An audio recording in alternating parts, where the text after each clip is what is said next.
Hello students, welcome to my channel. मैं हूं प्रज्ञा और आज के वीडियो लेक्चर में हम जो है क्लास 8 ज्योग्राफी का चैप्टर 5 इंडस्ट्रीज देखेंगे।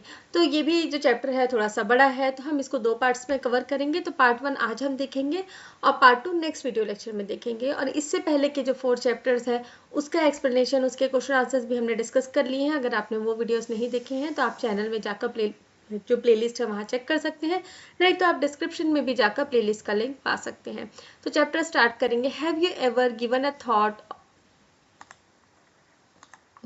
Have you ever given a thought to the fact that the notebook you use for writing has came to you after a long process of manufacturing?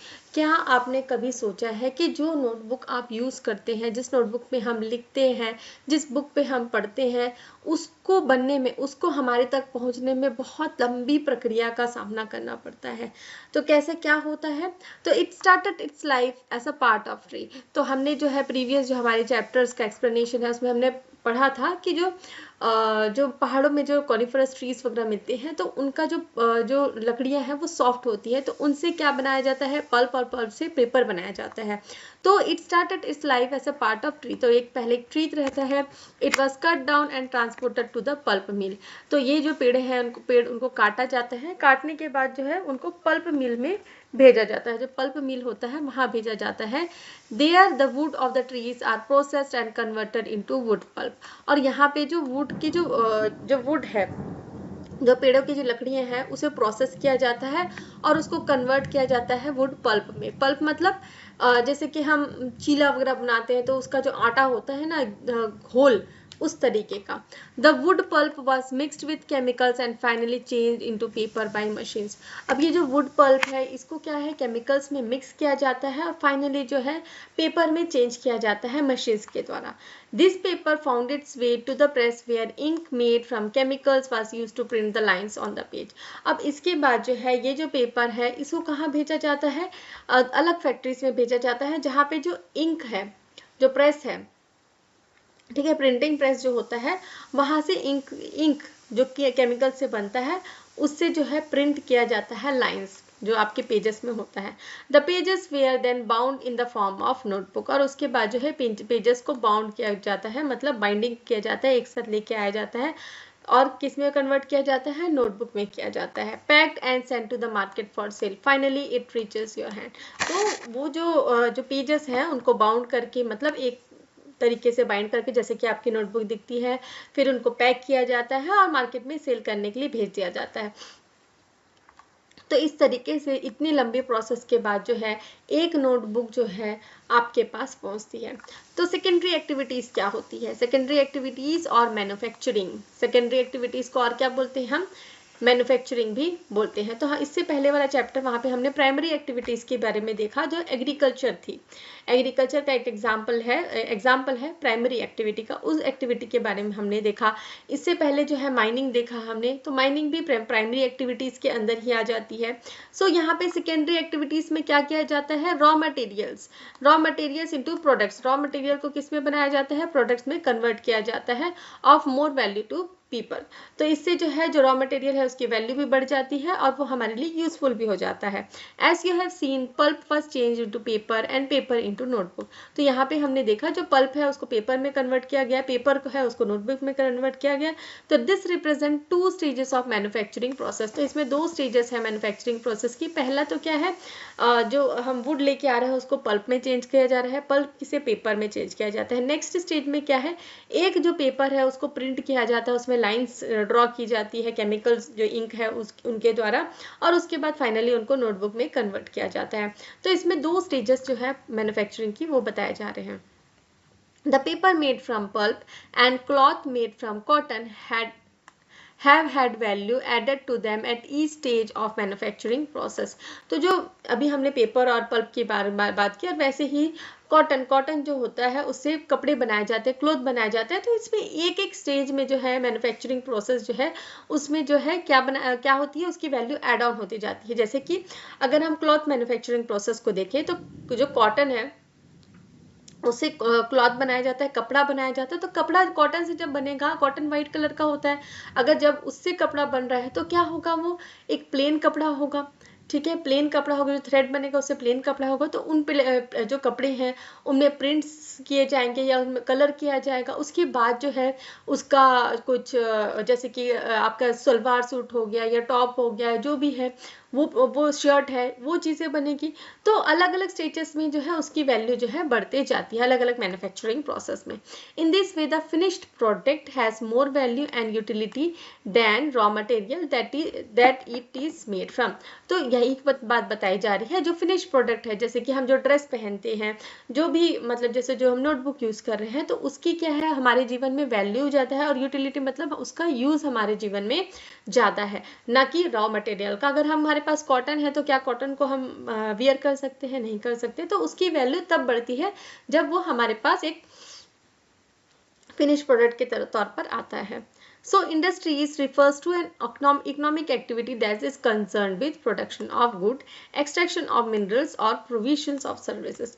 तो industry क्या refer करता है? Industry इस चीज़ को refer करता है जहाँ पे कुछ इकोनॉमिक एक्टिविटी हो रही है। इकोनॉमिक एक्टिविटी मतलब जहाँ पे हम कुछ चीज़ें बना रहे हैं जिसको हम सेल कर रहे हैं, सेल करने के बाद हमारे पास इनकम आ रही है, तो इसको क्या कहा जाता है? Economic activity. इकोनॉमिक मतलब अर्थव्यवस्था, इकोनॉमी मतलब होता है अर्थव्यवस्था। तो ये जो इंडस्ट्रीज है इनका काम क्या होता है, इनका कंसर्न क्या होता है? प्रोडक्शन ऑफ गुड, किसी तरीके का भी प्रोडक्ट हो सकता है, किसी तरीके का भी गुड्स हो सकता है।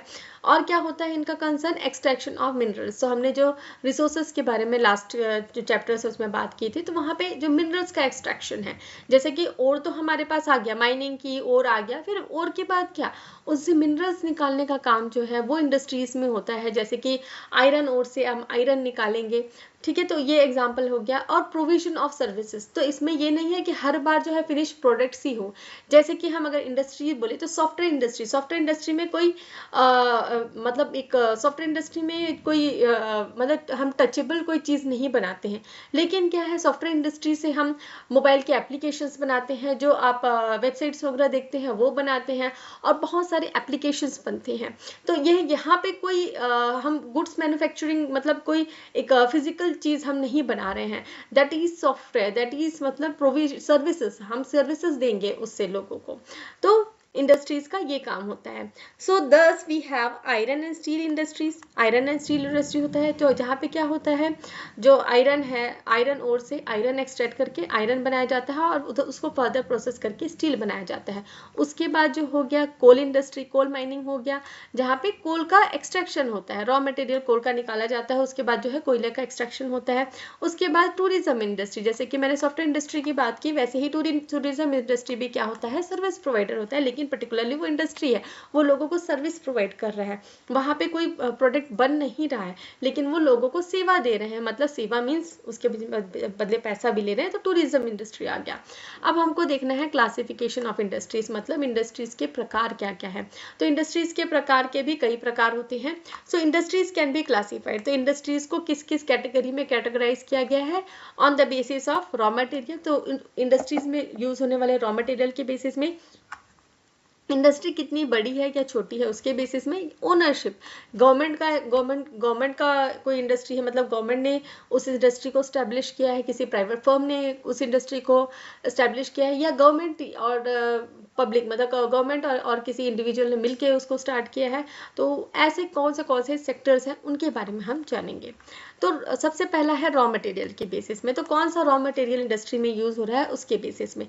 तो इंडस्ट्रीज में भी agro based, mineral based, marine based, forest based, depending on the type of raw material they use। तो अलग अलग जो रॉ मटेरियल यूज होते हैं उनके बेसिस में जो है इंडस्ट्रीज को क्लासीफाई किया जाता है। तो क्या क्या होता है इसमें? एग्रो बेस्ड, जहाँ पे एग्रीकल्चर प्रोडक्ट्स यूज किए जाते हैं। मिनरल बेस्ड, जैसे कि हम जाते हैं जहाँ पे ओर यूज किया जाता है और मिनरल एक्सट्रैक्ट किए जाते हैं। मेराइन बेस्ड, जहाँ मेराइन मतलब जो ओशंस वगैरह है, समुद्र से पानी से निकलने वाली चीज़ें, तो पानी से निकलने वाली बहुत सारी चीज़ें, जैसे मछली भी हो गया, वहाँ से बहुत सारे एक्वेटिक एनिमल्स होते हैं, उनके बेसिस में अगर कोई इंडस्ट्री है तो वो मराइन बेस। और फॉरेस्ट बेस, जहाँ पे फॉरेस्ट के प्रोडक्ट को यूज़ किया जाता है। तो सबसे पहले है एग्रो बेस्ड इंडस्ट्री, जैसे कि मैंने बताया, जहाँ पे प्लांट और एनिमल बेस्ड प्रोडक्ट्स को यूज़ किया जाता है रॉ मटेरियल के लिए। तो इसमें एग्रो बेस्ड इंडस्ट्री में आपका जैसे कि डेयरी इंडस्ट्री भी आ गया, फिर आपका जो राइस मिल्स है वो आ गया। तो इस तरीके से यहाँ पे आता है। तो इसमें क्या क्या आएगा, फूड प्रोसेसिंग, वेजिटेबल ऑयल बनाने वाली इंडस्ट्री, कॉटन टेक्सटाइल बनाने वाली इंडस्ट्री, डेयरी प्रोडक्ट बनाने वाली इंडस्ट्री और लेदर इंडस्ट्रीज, ये एग्जांपल्स है एग्रो बेस्ड इंडस्ट्रीज के।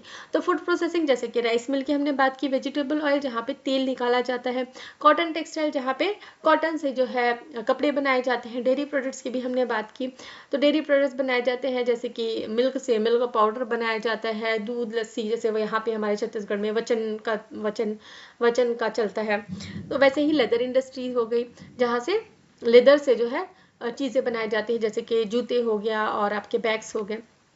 नेक्स्ट है आपका मिनरल बेस्ड इंडस्ट्रीज।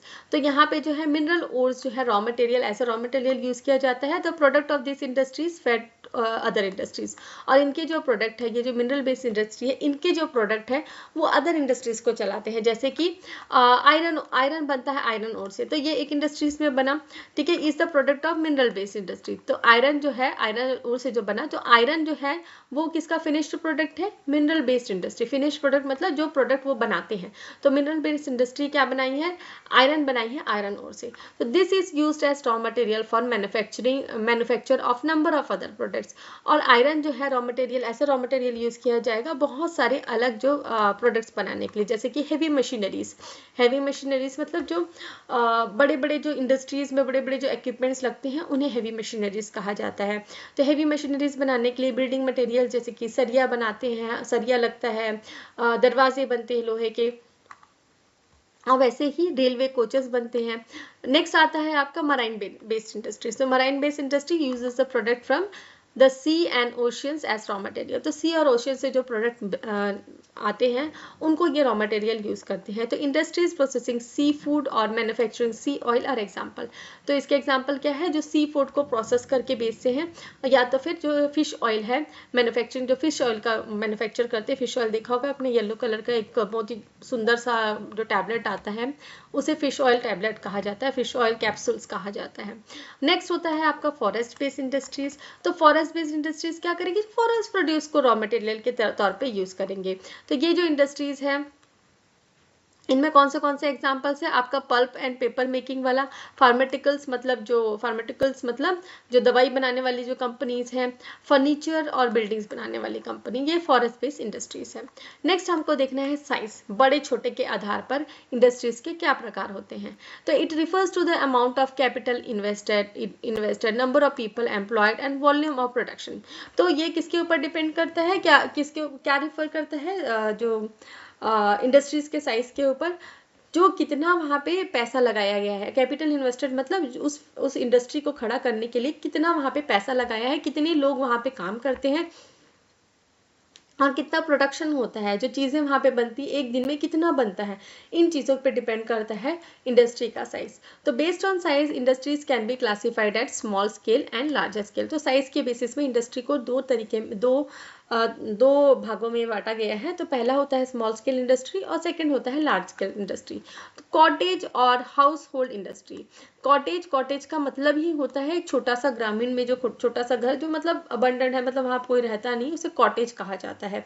एक छोटा सा पुराना सा घर को कॉटेज कहा जाता है। हाउस होल्ड मतलब जो घर में ही मतलब बनाया जा रहा है चीज, तो इन्हें क्या कहा जाता है, स्मॉल स्केल इंडस्ट्रीज। जो घर से ही काम होता है, छोटे किसी जगह पे है, छोटे स्तर पे है, उसे कॉटेज इंडस्ट्री या हाउस होल्ड इंडस्ट्री कहा जाता है, या फिर स्मॉल स्केल इंडस्ट्री कहा जाता है, जहाँ पे प्रोडक्ट्स जो मैन्युफैक्चर हो रहे हैं वो हाथ से किया जाता है या फिर किसी आर्टिस्ट के द्वारा किया जाए, आर्टिस्ट्स के द्वारा। जैसे कि हो गया बास्केट बनाने वाला, जो टोकरियाँ वगैरह होती हैं, बास्केट वीविंग हो गया, पोट्री मतलब जो मटका हो गया, और मटके हो गए, गमले हो गए, और मिट्टी के जो बर्तन हो गए, वो बनाने का काम। और बहुत सारे हैंडीक्राफ्ट्स आते हैं। हैंडीक्राफ्ट्स मतलब जो हाथ से बनाया हुआ सामान है।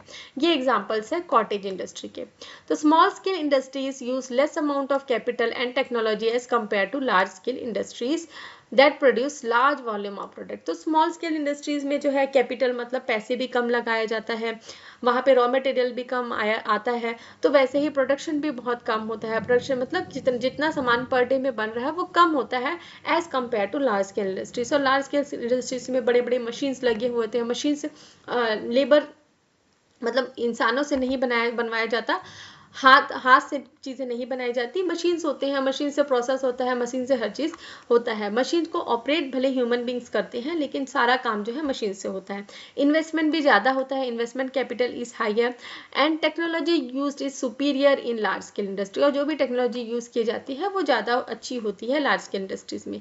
तो silk weaving and food processing industries are small scale industries, जो कि फिगर 5.1 में आपको बताया गया है। तो सिल्क वीविंग का जो काम किया जाता है और फूड प्रोसेसिंग का जो काम किया जाता है वो किसके अंदर आता है, आपका स्मॉल स्केल इंडस्ट्रीज में आता है। और production of automobile heavy machineries जो है वो लार्ज स्केल इंडस्ट्रीज में आता है। नेक्स्ट है ओनरशिप के बेसिस में, तो पब्लिक है, प्राइवेट है, उसका बेसिस। तो industries can be classified into private sector, तो इसमें भी क्या क्या ओनरशिप के बेसिस में क्या क्या है।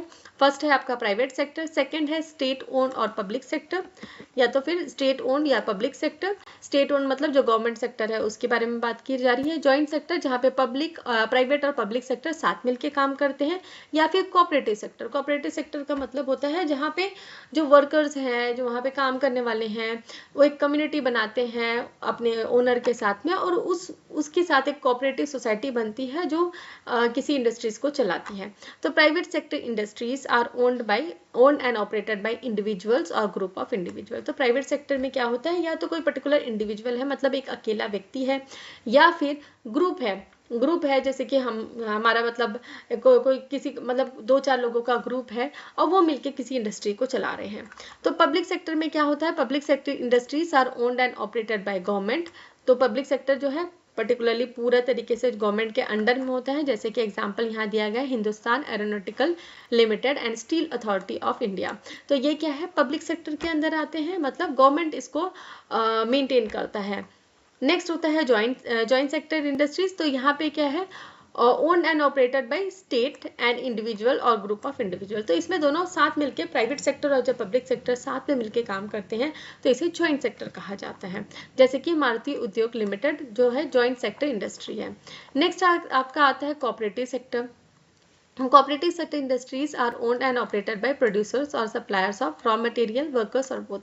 जैसे कि मैंने बताया कि जो भी प्रोड्यूसर्स है, सप्लायर्स है रॉ मटेरियल के या वर्कर्स हैं, ये सारे मिलके एक सोसाइटी बनाते हैं, और ये जो कोऑपरेटिव सोसाइटी है ये ऐसी इंडस्ट्रीज को चलाते हैं। तो जैसे कि हो गया आनंद यूनियन लिमिटेड या Sudha dairy are success stories of cooperative venture. तो सुधा डेयरी एक एग्जाम्पल है कोऑपरेटिव सेक्टर का। अब नेक्स्ट हमको देखना है factors affecting location of industries. तो जो लोकेशन है इंडस्ट्रीज के वो किसके बेसिस पे होते हैं, उनके फैक्टर्स क्या क्या होते हैं। फैक्टर्स मतलब उनके वो किस बेसिस में वहाँ पे लोकेटेड होते हैं कि कोई इंडस्ट्री। अब जैसे कोई भी इंडस्ट्री, कोई भी चीज़, मतलब हमको जैसे कि आप खुद ही सोचिए आपको कोई इंडस्ट्री चाहिए, इंडस्ट्री आपको बनाना है, तो उसके लिए क्या क्या चीज़ों की ज़रूरत होगी। तो सबसे पहले तो है आपको लैंड की ज़रूरत होगी, उसके बाद हमको पावर की ज़रूरत होगी, इलेक्ट्रिसिटी के बिना तो काम होगा नहीं, पावर की ज़रूरत होगी। थर्ड चीज़ हमको पानी की ज़रूरत होगी, जो कि बहुत ही इंपॉर्टेंट है। हर चीज़ में को प्रोसेस करने के लिए पानी से वॉश करना तो बहुत ज़रूरी है, थर्ड चीज़ हो गया। फोर्थ चीज़ हमको क्या चाहिए रहता है, लेबर की ज़रूरत होती है, वहाँ पे काम करने के लिए लोग आ पाएंगे कि नहीं आ पाएंगे उसकी ज़रूरत होती है। फिर ट्रांसपोर्ट फैसिलिटीज़ भी अच्छी होनी चाहिए, रॉ मटेरियल भी आपको वहाँ पास में मिलना चाहिए, या आपके पास इतनी अच्छी ट्रांसपोर्ट फैसिलिटी हो कि आप बाहर से रॉ मटेरियल मंगा सके।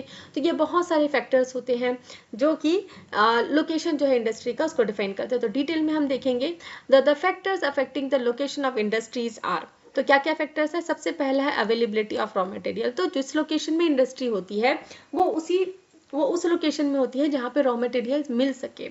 नेक्स्ट होता है आपका लैंड, आपके पास ज़मीन होनी चाहिए जहाँ पे आप फैक्ट्री डालेंगे, इंडस्ट्री डालेंगे। पानी होना चाहिए वहाँ पे, लेबर पावर आपको मिलना चाहिए, मतलब मजदूर मिलने चाहिए, आपके पास पैसा होना चाहिए, आपके पास ट्रांसपोर्ट फैसिलिटी अच्छी होनी चाहिए, और मार्केट होना चाहिए। तो ये सारे फैक्टर्स जहाँ पे हमको मिलेंगे, जिस लोकेशन पे मिलेंगे वहाँ पे हम इंडस्ट्रीज सेटअप कर सकते हैं।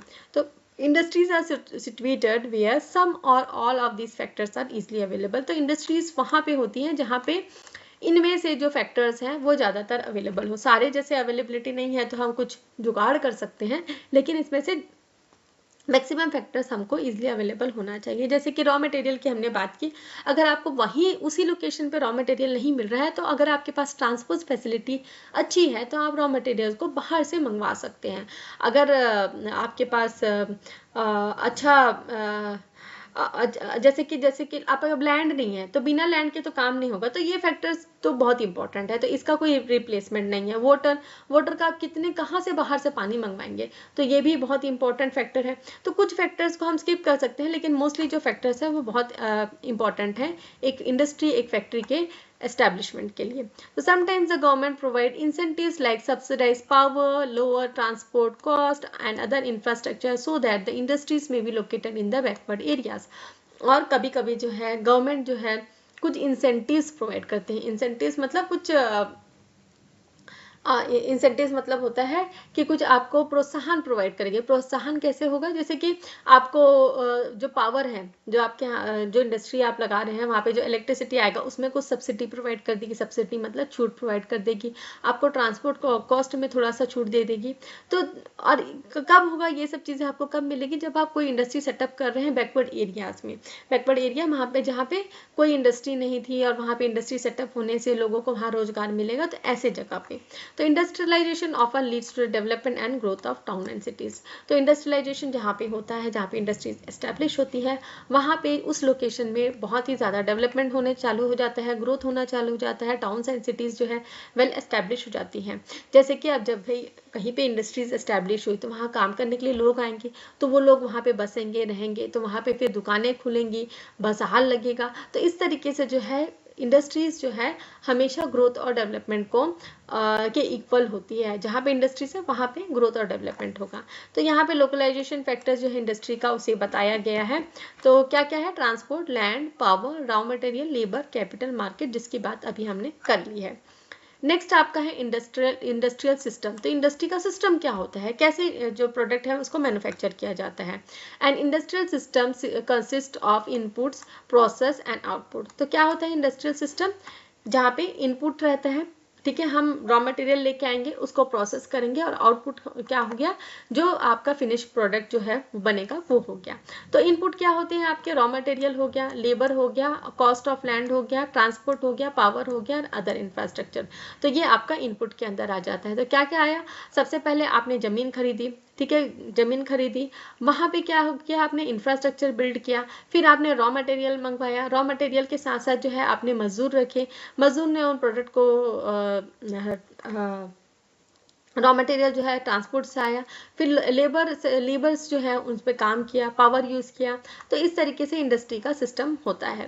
नेक्स्ट होता है आपका the process include a wide range of activities that convert raw material into finished product. और सेकेंड जो होता है प्रोसेस होता है, इसमें बहुत सारी एक्टिविटीज होती हैं जिसमें एक रॉ मटेरियल जो है उसको फिनिश प्रोडक्ट में कन्वर्ट किया जाता है। तो बहुत सारी एक्टिविटी, जैसे कि अगर हम कॉटन इंडस्ट्रीज की बात कर रहे हैं तो कॉटन हमारे पास आएगा, ठीक है, कॉटन आएगा तो कॉटन को पहले क्या है वो वॉश किया जाएगा, स्टेरलाइज किया जाएगा, उसकी सफाई होगी, उसको ब्लीच करके उसका कलर को एनहेंस किया जाएगा, उसके बाद उससे थ्रेड बनाया जाएगा, थ्रेड हो सकता है थ्रेड को भी कलर किया जाए, उसके बाद जो बुनाई होगी, उसके बाद जो है उसमें से कपड़ा बनेगा। तो बहुत सारे प्रोसेसेस होते हैं इसमें। और आउटपुट क्या होता है, the output are the end products. तो एंड प्रोडक्ट जैसे कि कॉटन में क्या, कॉटन से क्या बनेगा, क्लॉथ बनेगा, कपड़ा बनेगा। एंड द इनकम अर्न, ठीक है, एंड प्रोडक्ट तो होता ही है और उसके साथ साथ जो इनकम अर्न है, जो हमने पैसा लगाया उससे हमको कितना पैसा मिला। तो in case of the textile industry the input may be cotton and human labour, factory and transport cost. तो क्या हुआ, इनपुट क्या हुआ हमारी इंडस्ट्री, टेक्सटाइल इंडस्ट्रीज के लिए, जैसे कि मैंने बताया कॉटन हो गया आपका, जो वहाँ पे मजदूर काम कर रहे हैं वो, फैक्ट्री का कॉस्ट हो गया और ट्रांसपोर्ट कॉस्ट हो गया। तो प्रोसेस, अब प्रोसेस क्या हो गया, गिनिंग हो गया, स्पिनिंग हो गया, वीविंग हो गया, डाइंग हो गया, प्रिंटिंग हो गया, ठीक है। तो गिनिंग मतलब उसको साफ ऑफ करना और उससे जो धागा बनाने का प्रोसेस हो गया, स्पिनिंग जो धागे से कपड़ा बनाने का प्रोसेस हो गया, स्पिनिंग जो है जो कॉटन है उससे जो धागा बनाने का प्रोसेस हो गया, वीविंग उससे कपड़ा बनाने का प्रोसेस हो गया, और कपड़ा बनाने के बाद उसको डाई मतलब उसमें कलर करने का और प्रिंट करने का। और आउटपुट क्या हो गया, जो शर्ट हम पहनते हैं वो आपका आउटपुट हो गया। तो नेक्स्ट हमको इंडस्ट्रियल रीजन्स के बारे में बात करना है, जो हम नेक्स्ट वीडियो लेक्चर में डिस्कस करेंगे।